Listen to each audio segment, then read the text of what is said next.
Hello friend, welcome to my YouTube channel. आज का video यह है भारत में राष्ट्रवाद का उदय एवं विकास।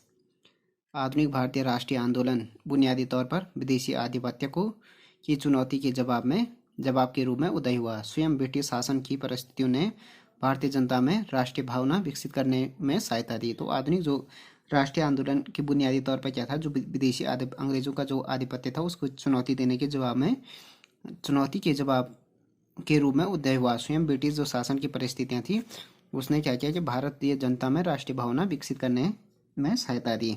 फर्स्ट हो गया राष्ट्रीय भावना के विकास के कारण। राष्ट्रीय भावना के विकास के क्या क्या कारण है। फर्स्ट हो गया भारत की राजनीतिक एकता। अंग्रेजी शासन में एक सी अधीनता, एक सी समस्याएं, एक से कानूनों ने भारत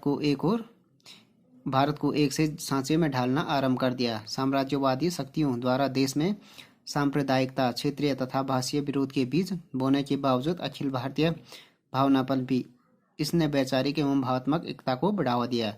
तो क्या हुआ, फर्स्ट कारण हो गया भारतीय राष्ट्रीय भावना के विकास का फर्स्ट कारण हो गया भारत की राजनीतिक एकता।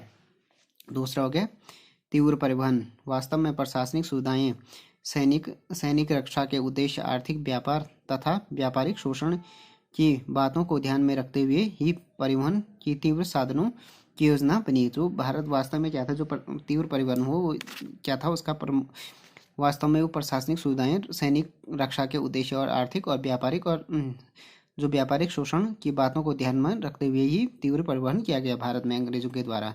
पक्के मार्गों का एक जाल सा बिछ गया। इससे प्रांत एक दूसरे से गांव, बड़े बड़े नगरों से जुड़ गए। देश को एकता में बांधने वाला सबसे बड़ा साधन रेल थी। तीसरा हो गया डाक तथा संचार व्यवस्था। 1850 ईस्वी के उपरांत आरंभ हुई आधुनिक डाक व्यवस्था तथा बिजली के तार ने देश को एक करने में सहायता दी। अंतर्देशीय पत्रों, समाचार पत्रों तथा पार्सलों को कम दर में भेजने की व्यवस्था ने देश के सामाजिक, शैक्षणिक, बौद्धिक तथा राजनीतिक जीवन में एक परिवर्तन ला दिया। डाक खानों के द्वारा राष्ट्रीय साहित्य पूरे देश में भेजा जा सकता था। संदेशों के शीघ्र भेजने में बिजली के तारों ने क्रांति ला दी। उसके बाद हो गया एक कारण हो गया ये हो गया नए बुद्धिजीवी वर्ग। नए बुद्धिजीवी लोग प्राय कनिष्ठ प्रशासन, वकील, डॉक्टर, अध्यापक इत्यादि थे। इनमें से कुछ लोग इंग्लैंड में भी शिक्षा प्राप्त कर चुके थे। उन्होंने वहाँ इन राजनीतिक संस्थाओं की व्यवस्था भी देखी। यहाँ लौटने पर उन्हें यह अनुभव हुआ कि उनके मौलिक अधिकार हैं शून्य के बराबर हैं और वातावरण में दास्ता ही दास्ता है। अंग्रेजी पढ़े लिखे बुद्धिजीवी वर्ग अपने राजनीतिक अधिकारों से परिचित थे। उन्होंने अनुभव किया कि सन 1883 के चार्टर एक्ट तथा रानी विक्टोरिया की सन 1858 में की गई घोषणा में दिए गए वचनों के बावजूद ऊंचे ऊंचे पदों के द्वार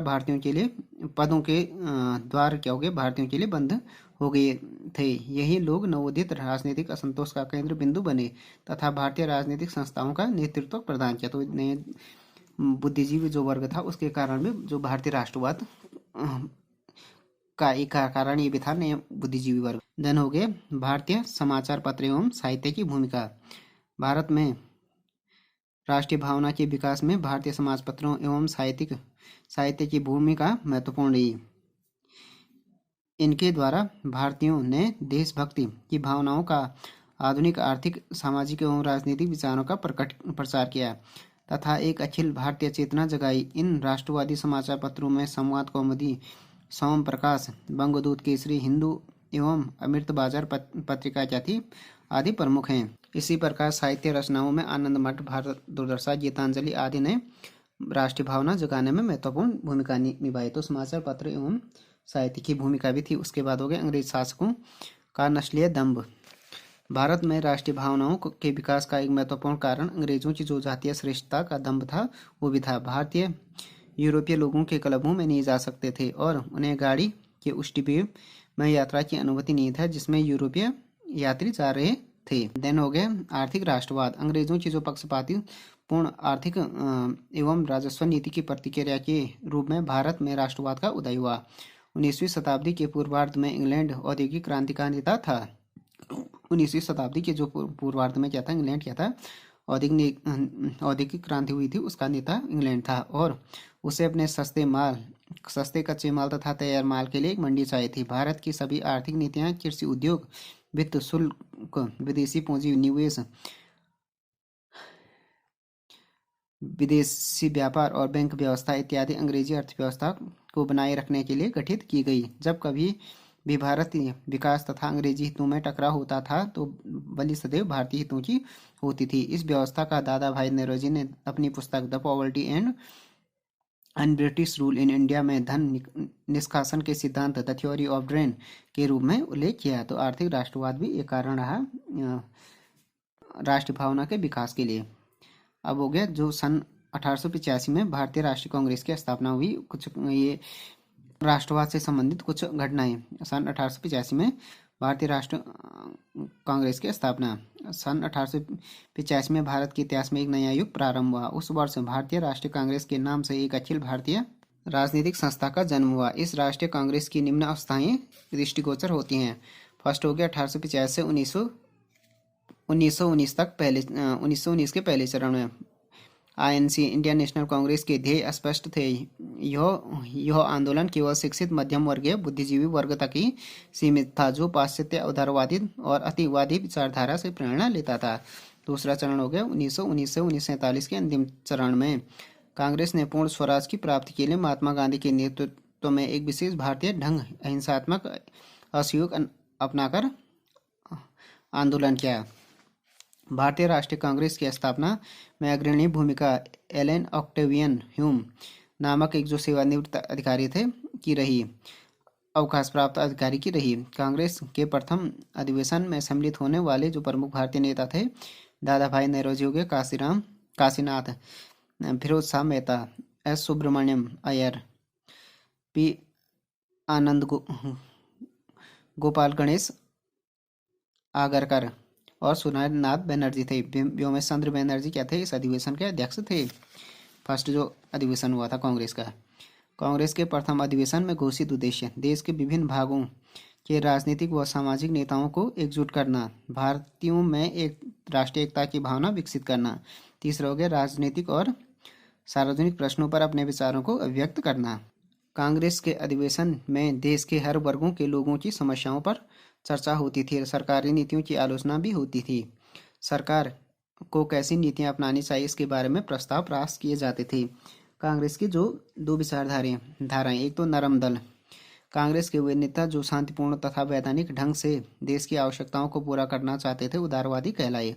उनका विश्वास था कि अगर जनमत को उभारा जाए और प्रार्थना पत्रों, सभाओं, प्रस्तावों तथा भाषणों के द्वारा जनता की मांगों को शासन तक पहुंचाया जाए तो वे धीरे धीरे एक एक करके हमारी मांगों को पूरा कर देंगे। ऐसे नेताओं में दादा भाई नेरोजी, गोपाल कृष्ण गोखले, मदन मोहन मालवीय, सच्चिदानंद सिन्हा आदि प्रमुख थे। तो ये नरम दल के नेता थे। इनका विश्वास था कि लोकतांत्रिक तरीके से अपनी मांगों को मनवाया जाए। दूसरा दल था गरम दल। 19वीं सदी के अंतिम वर्षों में राष्ट्रीय आंदोलन में एक नई विचारधारा का उदय हुआ। बाल गंगाधर तिलक, लाला लाजपत राय और बिपिन चंद्र पाल गरम विचारधारा के नेता थे। उनका मानना था कि अंग्रेज सरकार केवल अन्याय बिनाई करके भारतीय अपने अधिकारों को प्राप्त नहीं कर सकते हैं। इनकी मान्यता थी कि वे उग्र विरोध के बिना हमारी मांगों को पूरा नहीं करेंगे। उसके बाद हो गए बंग आंदोलन। तेजी से बढ़ते हुए राष्ट्रीय आंदोलन के प्रभाव को कम करने के लिए तत्कालीन गवर्नर जनरल लॉर्ड कर्जन ने बंगाल को 1905 में 2 भागों में विभाजित कर दिया। अंग्रेजों के ने विभाजन का कारण बढ़िया प्रशासन व्यवस्था प्रदान करना बताया, परंतु वास्तविक कारण हिंदू व मुसलमान लोगों में फूट डालना था। ब्रिटिश सरकार ने बंगाल प्रेसिडेंसी प्रांत के 2 हिस्सों में बांट दिया। एक हो गया पश्चिमी बंगाल जिसमें हिंदू अधिक थे, दूसरा हो गया पूर्वी बंगाल जिसमें मुसलमान अधिक थे। विभाजन के कारण सारे बंगाल में रोष की लहर दौड़ गई। विभिन्न स्थानों पर सभाएं व आंदोलन किए गए। नरम दल एवं गरम दल के नेताओं ने मिलकर इस आंदोलन का नेतृत्व किया। इसके बीच 1906 में भारतीय मुस्लिम लीग की स्थापना हुई। तो बंग आंदोलन हुआ था बंगाल विभाजन के कारण, जिसको लॉर्ड कर्जन के समय में किया गया।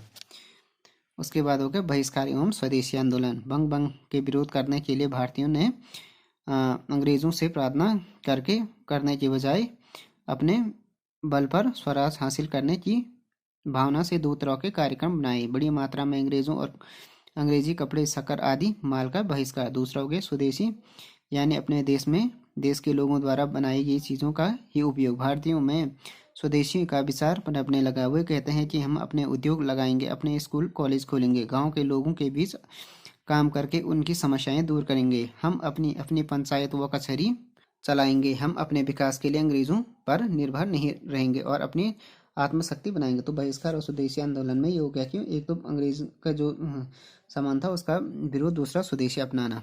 क्रांतिकारी आंदोलन।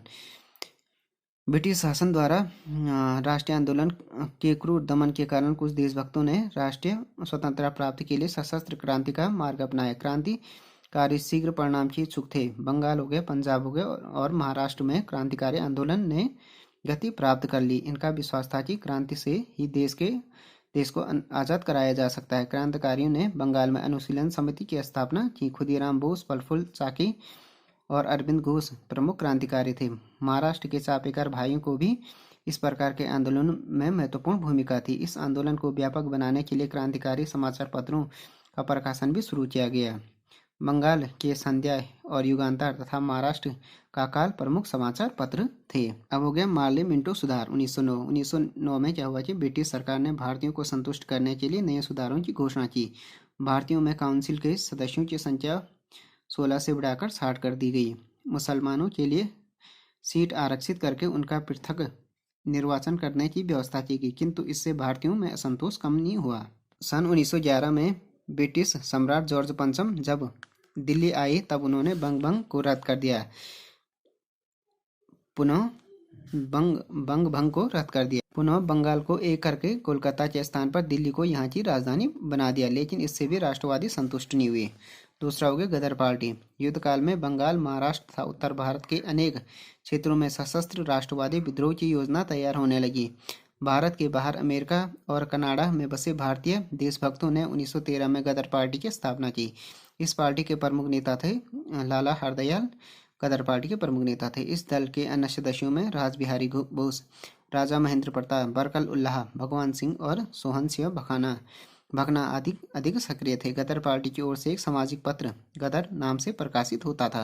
तो गदर पार्टी की स्थापना हुई 1913 में। इस पार्टी के जो प्रमुख नेता थे लाला हरदयाल, अन्य प्रमुख नेता रासबिहारी बोस हो गया, राजा महेंद्र प्रताप, बरकत उल्लाह, ये थे। देन हो गया होम रूल आंदोलन। 1914 में प्रथम विश्व युद्ध आरंभ हो गया। इंग्लैंड ने युद्ध में लड़ने के लिए भारतीय जनता और भारतीय साधनों का पूर्ण उपयोग किया। भारतीयों की बहुत बड़ी संख्या में सेना में भर्ती किया गया। भारतीयों को फर्स्ट वर्ल्ड वॉर में इंग्लैंड की तरफ से भर्ती किया। ब्रिटिश सरकार ने करोड़ों रुपये भारत से ले जाकर युद्ध में खर्च किए। युद्ध काल में भारत के कुछ राष्ट्रीय नेता इंग्लैंड की मदद करने के पक्ष में थे। वे ये आशा करते थे कि इस मदद के बदले इंग्लैंड की सरकार भारत को स्वशासन की दिशा में कुछ सुविधाएं घोषित करेंगी। कुछ भारतीय नेता युद्ध के दौरान इंग्लैंड पर दबाव बनाना चाहते थे कि जिससे स्वशासन के विषय में जल्दी घोषणा कर दी जाए। ब्रिटिश सरकार ने युद्ध बंद होने के बाद कांग्रेस की मांगों को पूरा करने का आश्वासन दिया। इसी आधार पर भारतीयों ने विश्व युद्ध में ब्रिटिश सरकार की सहायता भी की थी, किंतु युद्ध की समाप्ति के बाद अंग्रेज अपने वादे से क्या हो गए, मुकर गए। 1916 में ईस्वी के आते आते क्या हुआ, कांग्रेस के दोनों जो नरम और गर्म दल थे उनका, और दूसरी ओर कांग्रेस और मुस्लिम जो लीग थे उसमें समझौता हो गया। नरम और गर्म दल में समझौता हो गया और दूसरी ओर कांग्रेस और मुस्लिम लीग में भी समझौता हो गया। इस समय एनी बेसेंट व बाल गंगाधर तिलक ने होम रूल लीग की स्थापना की। तो फ्रेंड्स, ये वीडियो हो गया भारत में राष्ट्रवाद का उदय एवं विकास, और जो राष्ट्रवाद के विकास एवं उदय के कारण और उसकी कुछ घटनाएं हैं, राष्ट्रवाद की कुछ घटनाएं हैं। Thanks for watching this video. If you like this video, please subscribe my channel and like, share and comment on this video.